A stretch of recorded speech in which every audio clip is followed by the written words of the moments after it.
Quels sont les bons gestes à adopter à vélo pour respecter tous les usagers de la route?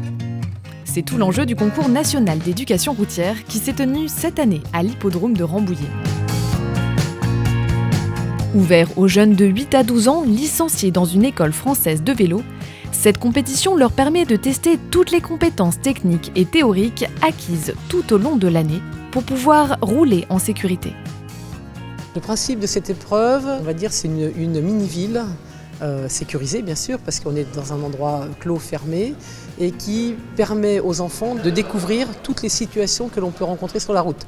Vous avez des panneaux de signalisation, vous avez des situations où il faut savoir piloter son vélo, de répondre à des situations de danger. Un évitement sur une portière, un trottoir à sauter. Voilà, en fin de compte, là on est à la fois sur des règles de sécurité routière et du comportement à vélo.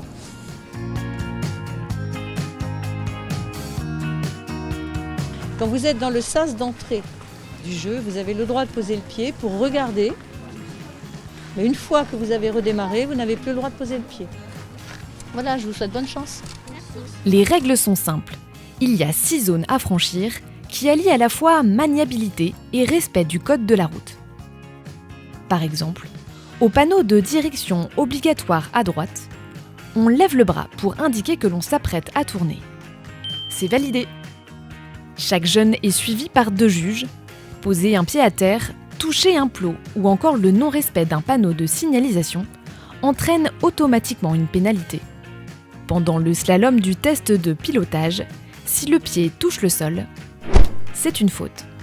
On peut également simuler le franchissement d'un trottoir, prendre une chaîne et tourner autour du piquet central sans le faire tomber, ou encore s'entraîner au freinage de précision en ne faisant tomber que la première barre.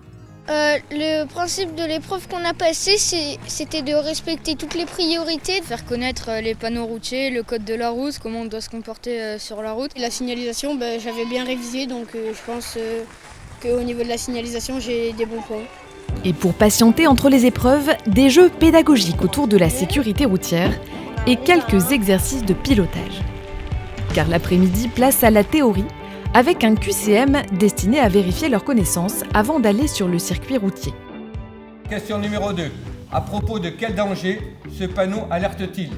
Parmi les différents modules, révision des ordres de priorité, jeux fléchés pour apprendre à se déplacer en ville, ou encore un test de connaissances sur les différentes pièces du vélo pour identifier d'éventuels problèmes mécaniques. L'épreuve théorique, c'est simplement de vérifier les connaissances des enfants sur la signalisation routière, qu'elle soit horizontale ou verticale, mais également sur les possibilités de situation routière. Je rencontre une voiture face à moi, qu'est-ce que je dois faire, etc. À l'issue de ces épreuves, 4 jeunes, 2 garçons et 2 filles, seront désignés pour porter les couleurs de la France lors du concours européen d'éducation routière en septembre au Monténégro.